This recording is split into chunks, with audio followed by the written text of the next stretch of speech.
En segundo lugar, en la fisiopatología hablamos de la hipoproteinemia. Esto, por supuesto, secundario a la proteinuria ya explicado. A medida que esta es mayor, pues se favorece aún más esta instalación y hay un aumento del catabolismo renal de estas sustancias, lo cual hace que el hígado intente compensar esta pérdida y va a aumentar su síntesis de proteína, pero lo hace hacia las de más fácil creación, como lo son las lipoproteínas, recordando que ellas se crean por un intercambio de la ingesta de esa reserva de ácidos grasos que también van a ser utilizadas para la creación de hormonas de membranas. Estas lipoproteínas van a favorecer también lo que es esa dislipidemia y ese aumento de los lípidos en el síndrome nefrótico. Se pone en marcha entonces esta maquinaria, recordando que en esta hipoproteinemia lo principal va a ser la disminución de la albúmina. Algo también muy importante es que van a haber variaciones de distintas proteínas. En primer lugar, tenemos que la inmunoglobulina A, M, E y el fibrinógeno aumentan, y esto se debe a su gran tamaño. Ellas no van a perderse por la orina. Distinto a la inmunoglobulina G, los factores del sistema de complemento, plasminógeno, la antitrombina, conocida como antitrombina 3, los cuales disminuyen ya que también se están perdiendo. Recordemos entonces la proteinuria. Este desbalance también nos favorece entonces esa hipercoagulabilidad descrita como la quinta variante en la pentada. Está asociado a la hipoproteinemia ciertos factores como los pacientes de edad avanzada, ya que ellos tienen una menor función renal, por lo cual hay menor síntesis de proteínas, en específico albúmina. El estado nutricional es muy importante, ya que pacientes desnutridos tienen menor cantidad de proteínas. Recordemos que todo esto viene de un pool de aminoácidos que va a ser un balance de la ingesta también, y la lesión renal, dependiendo del grado de la evolución que ésta tenga, va a afectar esta hipoproteinemia. Recordemos entonces algo muy importante, que el hígado no discrimina y aumenta su síntesis, pero no en base a la albúmina, en base a lo que él pueda crear, a la maquinaria que pueda poner en marcha, y esto es siempre hacia las lipoproteínas. Sin embargo, debemos aclarar que en este síndrome nefrótico esa proteinuria condiciona a esta disminución de sustancias tan importantes en la circulación. En tercer lugar, hablábamos del edema y había mencionado que hay dos teorías que nos permiten explicar la fisiopatología del mismo. Tenemos primero la teoría clásica, conocida como teoría del underfill o hipovolémica. En esta se describe, recordemos que en nuestros capilares hay una presión hidrostática, que es esa fuerza del contenido sobre el continente para mantener el espacio de lo que sería el llenado a través de la circulación, que va hacia afuera, desde el centro a la periferia del vaso, mientras que la presión oncótica es la fuerza que generan las proteínas en contra de la fuerza hidrostática para mantener ese líquido dentro del continente. Lo que ocurre en el síndrome nefrótico, de acuerdo a la teoría clásica, es que la presión oncótica disminuye, ya que la presión oncótica está dada por las proteínas, y hablábamos de que hay hipoproteinemia. Entonces, estas proteínas representadas por las flechas en azul, debido a que ya no están, va a perderse esta fuerza que mantiene el equilibrio perfecto de ese líquido dentro de los capilares, por lo cual el líquido va a salir. Tenemos que la hipoalbuminemia está dada por la pérdida de albúmina en orina y la disminución de albúmina en sangre. Esto nos conlleva a hipovolemia, ya que el líquido pasa al intersticio, sale, el líquido se está perdiendo. Esta pérdida o esta hipovolemia activa el sistema renina-angiotensina-aldosterona, que entiende que estamos en una situación de bajo llenado y por ello tiene que activar mecanismos para la retención de sodio y agua, que son los propios de este sistema, que mantiene entonces una correcta circulación y una correcta perfusión, sobre todo a nivel de lo que son los órganos diana, protegiendo de esta forma su correcta perfusión. La activación del sistema renin-angiotensina-aldosterona ocurre por esos vasoreceptores y quimioreceptores que perciben la pérdida, perciben el bajo volumen, lo cual secundariamente retiene sodio y agua. Recuerden que el sodio, por ser un soluto, arrastra agua y de esta forma se explica el edema en el síndrome nefrótico. Por otra parte, tenemos la teoría del overfill, del sobrellenado, la teoría hipervolémica. Se describe que por una alteración en el coeficiente de filtración a nivel de los túbulos se mantiene el sodio y este va a quedarse, por lo cual no se excreta, no se pierde y, como les expliqué anteriormente, el sodio arrastra agua y aumenta el volumen. También está explicada la resistencia al péptido natriurético atrial. Recordemos que tenemos los túbulos colectores donde hay cambios de lo que va a ser esa secreción, absorción para finalmente la excreción, y hay unas células que van a estar en contacto con esos túbulos, con los capilares, donde se expresan canales epiteliales de sodio. El péptido natriurético atrial debería actuar inhibiendo este canal epitelial y ellos lo que hacen es que mediante su bloqueo impiden la entrada de sodio hacia esta célula. Ya que este péptido hay una resistencia, no va a actuar a este nivel, tenemos entonces que esos canales epiteliales de sodio tienen contacto con las moléculas del mismo, por lo cual ingresa sodio a la célula y luego a través de la bomba sodio-potasio TPasa hace el intercambio de sodio y potasio, aumentando el sodio en la sangre. Pero también se describe que por el aumento de la permeabilidad que ya describíamos en la alteración de la barrera de filtración propia de la fisiopatología del síndrome nefrótico, hay un aumento de esa filtración de serinas proteasas, en específico la plasmina. Y estas proteasas lo que hacen es activar estos canales epiteliales. De esta forma, al estimularlos, tenemos dos vertientes. Una, donde el péptido natriurético atrial no lo está bloqueando, y otra donde las proteasas, debido a esa filtración y a la presencia de ellas en los túbulos, hacen que se estimule este canal. No se inhibe, más bien se activa. Que tenemos mayor entrada de calcio, el calcio entra por los canales epiteliales, se favorece la bomba sodio-potasio TPasa, tenemos más sodio a nivel del vaso, el sodio arrastra agua, por lo cual aumenta sodio, aumenta el agua y en este caso aumenta la presión hidrostática. Recordamos que la presión hidrostática era la que estaba adentro, que favorecía desde el centro hacia la periferia, por lo cual un aumento de esta presión me va a favorecer el trasudado también al intersticio, pero ya no es por alteración de la presión oncótica, sino por alteración de la presión hidrostática. Finalmente, esto nos lleva a la hipervolemia y al edema. Fíjense entonces el contraste. Acá tenemos hipovolemia dada por la pérdida de líquido del intersticio. Aquí tenemos hipervolemia que está dada por la retención de sodio y agua, por alteración de la permeabilidad, porque las plasminas, en general las proteasas, favorecen los canales epiteliales, por resistencia al péptido natriurético atrial, por alteración de lo que va a ser ese coeficiente de filtración que mantiene sodio, mientras que aquí todo venía dado por una activación del sistema renin-angiotensina-aldosterona, que aquí no se activa, aquí más bien está inhibido porque estamos en hipervolemia. Y acá tenemos la presión oncótica, mientras que aquí tenemos la presión hidrostática.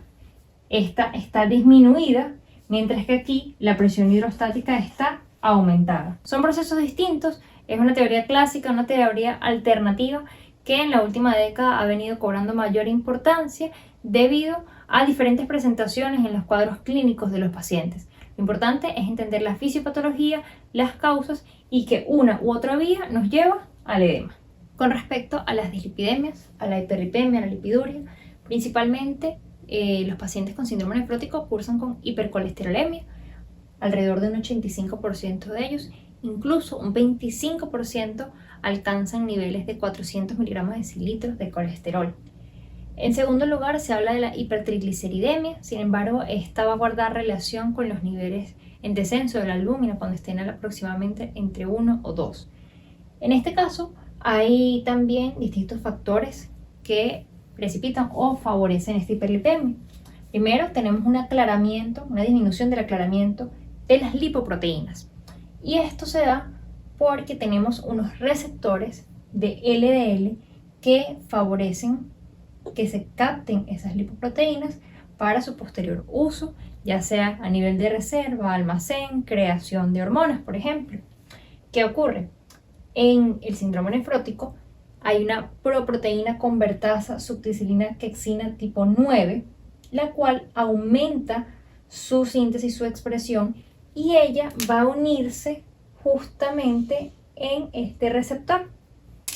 Al unirse al receptor, va a hacer que él se interiorice por endocitosis. Una vez este receptor se ubica en el endosoma, luego este va a pasar a ser degradado por el lisosoma. Y de esta forma disminuye la expresión de estos receptores, lo que hace que todas esas lipoproteínas que se encuentran en la circulación, fíjense que están representadas en naranja, acompañadas de lo que son los glóbulos rojos, van a seguir circulando, van a quedarse en esta zona y por ello se favorece esta hiperlipemia. De manera secundaria, tenemos una disminución de la actividad de la lipoproteína lipasa y de la lecitincolesterol aciltransferasa. Luego de haber entendido este aclaramiento, recordando que se interiorizó, se endocita y luego el lisosoma lo degrada, tenemos entonces estas dos proteínas, la cual en condiciones normales la lipoproteína lipasa va a hidrolizar los triglicéridos de los kilomicrones y de las lipoproteínas para que luego ellos se unan a la albúmina y de esta forma sigan su recorrido. ¿Qué sucede? En el síndrome nefrótico tenemos una disminución de la albúmina, por lo cual esos ácidos grasos no se unen a ella y no cumplen su distribución correcta. De esta forma, la lipoproteína lipasa entiende que hay suficiente sustrato, que ya esa hidrólisis ha generado una cantidad alta de productos, pero realmente es porque ellos no se están uniendo a la albúmina. Y esto causa una inhibición de la lipoproteína lipasa por el aumento de esos ácidos grasos que no se unen por la deficiencia o la disminución de la albúmina. Luego tenemos que esta enzima, la LCAT, lecitincolesterol aciltransferasa, ella va a encargarse también de lo que es la creación, la síntesis y el procesamiento de esas lipoproteínas. En específico, ayuda a la formación de la HDL y ella es la que se encarga de la ruta del colesterol en reversa, es decir, de la periferia hacia el hígado. ¿Qué ocurre? Uno de sus productos es la lecitina, la cual también debe unirse a la albúmina. Si esta no se une a la albúmina, aumenta, por lo cual inhibe a la enzima, ya que hace creer que hay mucho producto que ella ha estado generando. Y también otra explicación de la fisiopatogenia es que esta enzima se pierde en la orina a través de lo que era esa proteinuria por su pequeño tamaño. Tenemos entonces la inhibición o la disminución de la actividad de estas dos enzimas, que a su vez ella disminuye también lo que es la formación de HDL, que es el colesterol bueno, que no me va a permitir que de la periferia finalmente vuelva hacia el hígado todos esos ácidos grasos. Por lo contrario, está aumentado el LDL, VDL y DL, que ellos hacen que la ruta del colesterol parta desde el hígado hacia todos los órganos y tejidos, acumulándose, favoreciendo la hiperlipemia. Además, tenemos que, debido a ese aumento de ácidos grasos, a esos triglicéridos, lipoproteínas, se favorece la vía de la acetil-CoA por un aumento o un estímulo de lo que es la hidroximetilglutaril-CoA reductasa. Recordando que, como podemos ver en esta imagen, ella favorece esa síntesis de colesterol, que luego también se forman ácidos biliares, y todo esto potencia aún más este cuadro. Algo muy importante es que los pacientes con síndrome nefrótico tienen un riesgo hasta de 5 veces de padecer enfermedades debido a esa heterogénesis cardiovasculares y también por el aumento de esos ácidos grasos, esas lipoproteínas se vuelven nefrotóxicos para los túbulos, creando entonces lesión renal que a larga data puede afectar entonces de manera crónica estos dos sistemas. Por supuesto, recordando que a nivel cardiovascular no es únicamente esa afección, sino de toda la vasculatura, de las placas que se pueden formar incluso llegando a padecer el paciente de una enfermedad cerebrovascular secundaria a esta hiperlipemia. Con respecto a las complicaciones, tenemos entre ellas la trombosis, recordando que se ubicaba también en la pentada como la hipercoagulabilidad, que es el estado que se favorece debido a la pérdida del equilibrio que hay en los factores procoagulantes y los que inhiben la coagulación. Acá les voy a colocar una lista, de los cuales destaca el fibrinógeno y la antitrombina. Recordemos entonces que esta pérdida del equilibrio entre dichos factores causa una activación, una trombocitosis, hay lesión endotelial, hay hiperviscosidad, recordando que también teníamos esa hipovolemia cuando hablábamos de la teoría clásica, esta éstasis venosas, favorece entonces eventos trombóticos en un 10% en la población adulta y en un 2% en la población pediátrica, siendo en la población adulta de predominio a nivel venoso, sobre todo en la vena renal y en lo que son las venas profundas de los miembros inferiores, ese sistema venoso, mientras que en los niños predominan las de tipo arterial. Cuando hablamos de arterias, la primera es la arteria femoral y también pueden instalarse cuadros de tromboembolismo pulmonar. Por supuesto, la hiperlipemia también favorece y juega en contra de este cuadro tan aparatoso como lo es el de los eventos trombóticos. Luego tenemos las infecciones, las cuales son principalmente de tipo bacteriana, de aquellas encapsuladas. A esto se suma que hay una disminución de los factores del complemento, disminuye la opsonización, hay una disminución de la inmunoglobulina G, la cual es fundamental en lo que es el ataque a esos patógenos. Predominan, como les dije, los capsulados, en específico el Streptococcus pneumoniae. También esa disminución del zinc, del calcio, hace que haya una inmunidad celular, hace que no haya una correcta defensa, por también la disminución de distintas proteínas y vitaminas. Tenemos en tercer lugar la hipovolemia y la lesión renal. Esto conlleva a una hipoperfusión, sobre todo en pacientes de edad avanzada. Se describe que se presenta hasta en un 34% de ellos. Secundario, recordemos a lo que era esa teoría del edema, una lesión renal aguda prerrenal por disminución del volumen. Un dato importante de las infecciones es que tienen una alta morbimortalidad y en pacientes pediátricos se presenta como peritonitis, mientras que en los pacientes adultos o de edad avanzada, recordemos que hay un edema, el cual predomina en zonas declives, inicia en miembros inferiores, puede presentarse también en zonas donde hay disminución de la presión tisular, como en la cavidad perorbitaria, pero muy importante cuando hablamos a nivel de los maléolos en los pies, ya que ese aumento de volumen en estas zonas causa una disrupción de la barrera mecánica, de nuestra primera barrera de defensa, como lo es la piel, y este daño, este estiramiento que ocurre a nivel de la dermis favorece cualquier entrada o cualquier lesión por patógenos propios de nuestra flora o secundarios a procesos, a venopunción en aquellos pacientes que están en ingreso hospitalario, y por ello en cuanto a los procesos infecciosos se habla de que hay una frecuencia en lo que es la celulitis en miembros inferiores por ese edema, por esa pérdida de los sistemas de ataque de defensa de lo que serían las inmunoglobulinas, y también relacionado pues a pacientes que tengan evoluciones aparatosas en estos cuadros de aumento de volumen. Por último, mencionar la hipertensión arterial, que a diferencia del síndrome nefrítico, donde forma parte de su cuadro clínico inicial, aquí lo vemos como una complicación, es decir, es secundario a esas manifestaciones clínicas principales, secundario a lo que sería el sistema renin-angiotensina-aldosterona que se activa por la hipovolemia, lo cual entonces aumenta esa tensión, aumenta esa resistencia y va a cursar el paciente con cifras tensionales elevadas. La anemia, recordemos la disminución de transferrina, eritropoyetina, esa pérdida que puede cursar como microcítica hipocrómica. La osteoporosis, cuando hablamos de la disminución de la proteína fijadora de la vitamina D, puede haber hipocalcemia, secundaria hipoparatiroidismo. Recordemos que esto va a depender de la instalación, de la cronicidad del cuadro, y esos eventos aterogénicos que por la hiperlipemia favorecen y dañan la vasculatura, principalmente a nivel cardiovascular. Esta ha sido entonces la explicación fisiopatológica de lo que es el síndrome nefrótico, partiendo de la base de esa pentada que permite categorizar esta patología. No olvides suscribirte, darle like, activar las notificaciones y compartir este video con tus amigos, con tus colegas, dejar un comentario acerca de qué temas te gustaría ver en el canal a futuro y mantenerte activo, repasando y adquiriendo conocimiento acá en Medicina Encapsulada.